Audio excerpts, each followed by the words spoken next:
샬롬! 생명의 삶 10월 21일차에 오신 사랑하는 성도님들을 예수 그리스도의 이름으로 축복합니다. 기도하시겠습니다.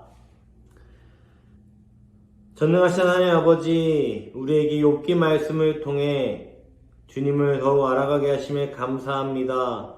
우리가 말씀을 경외하는 삶을 살기 원합니다. 주님 안에서, 말씀 안에서 살아가기 원합니다. 주님께서 함께 하시는 믿사오며 사랑이신 예수 그리스도의 이름으로 기도합니다. 아멘. 오늘의 말씀 요약 드리겠습니다. 욥은 자신이 악하면 화가 있을 것이고 자신이 의롭다 해도 부끄러움과 환난으로 머리를 들지 못한다고 합니다. 군대가 번갈아 치듯 하나님이 그에게 진노를 더하십니다. 욥은 태에서 곧바로 무덤으로 옮겨지지 않은 것을 한탄하며 죽기 전에 잠시나마 하나님이 자신을 평안하게 하시길 간구합니다. 오늘의 욥기 말씀을 우리말 성경으로 읽어드리겠습니다. 욥기 10장 13절로 22절 말씀입니다. 주께서 이것들을 주의 마음에 숨겨두셨는지요?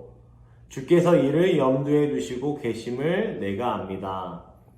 내가 죄를 지으면 주께서 지켜보시고 내 죄악에서 나를 면해주지 않으십니다. 내가 악하다면 내게 재앙이 있을 것입니다. 하지만 내가 의인이어도 고개를 들지 못합니다. 수치와 고난을 지긋지긋하게 겪고 있습니다. 내가 머리라도 들면 주께서 사자처럼 나를 사냥하시며 다시 내게 권능을 보이십니다. 주께서 나를 대적하는 증인들을 새로 세우시고 주의 진노가 내게 더해가고 있으니 군대가 번갈아 나를 칩니다.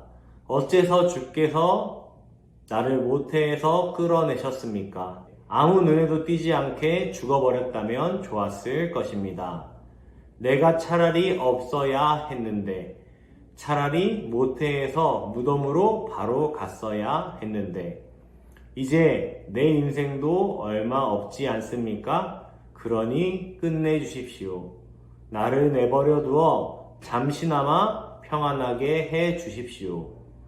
내가 돌아오지 못하는 곳, 어두침침한 죽음의 그림자가 드리운 땅에 가기 전, 어둠 그 자체의 땅, 어둠의 그림자와 혼돈의 땅, 빛조차 어둠 같은 그런 땅으로 가기 전에 그리해 주십시오.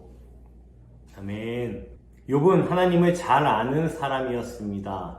그러기에 하나님을 예배하고 경외하는 사람으로 하나님께 인정을 받은 사람입니다. 그러나 자신이 감당할 수 없는 고난, 그 앞에 직면하자 하나님에 대한 원망을 넘어서 하나님에 대한 의문을 갖기 시작합니다. 하나님은 선한 분이시고 의로운 분이신데 어떻게 내게 이런 일이 일어날 수 있나? 이것이 욥의 생각이었습니다. 도저히 이해되지 않는 자신의 삶, 그 앞에 좌절했습니다. 우리는 욥의 모습을 볼 때 그래도 어떻게 하나님을 원망하나? 하나님에 대한 의문과 불신을 가지면서 어떻게 믿음이 있다고 말할 수 있나? 그 누구도 이렇게 말할 수는 없을 것입니다. 우리는 욥이 겪었던 고난 중에 단 하나라도 능히 감당할 수 없기 때문입니다. 자녀들이 몽땅 다 죽었습니다. 모든 전 재산을 잃었습니다. 자신이 믿어왔던, 살아왔던 모든 신념과 가치가 무너졌을 것입니다. 그래서 욥은 오늘 본문에서 차라리 태어나지 말았으면 좋았을 것이라는 고백을 합니다. 얼마나 절망스러웠으면 차라리 태어나지 말았으면, 아니 모태에서 바로 죽어버렸으면 좋았을 것이라는 고백을 했을까요? 욥은 가장 믿었던 분에게 배신을 당한 것입니다. 더 이상 자신의 인생은 아무런 가치가, 아무런 의미가 없다고 무가치한 삶으로 생각되었을 것입니다.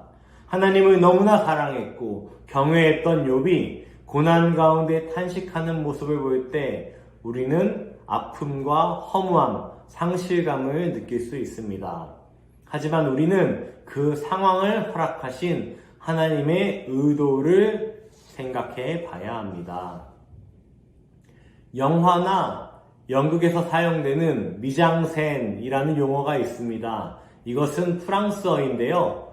감독이 작품에서 의도하는 메시지를 위해 무대의 배치나 장치, 소품, 심지어는 조명까지도 의도를 가지고, 감독의 의도를 가지고 배치하는 것을 의미합니다.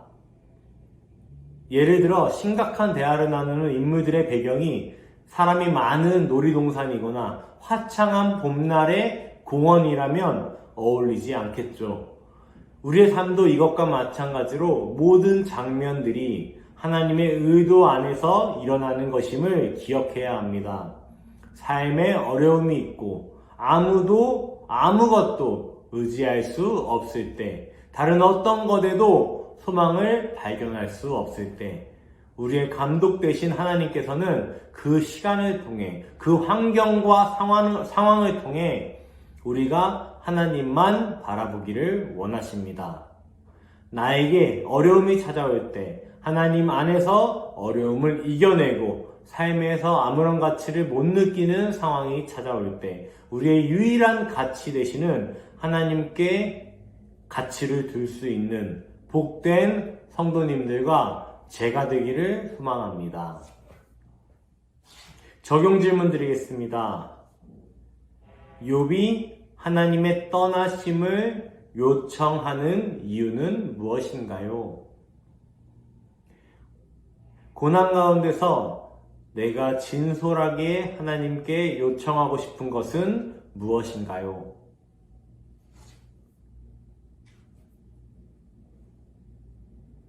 한번 스스로에게 질문하시기 바랍니다.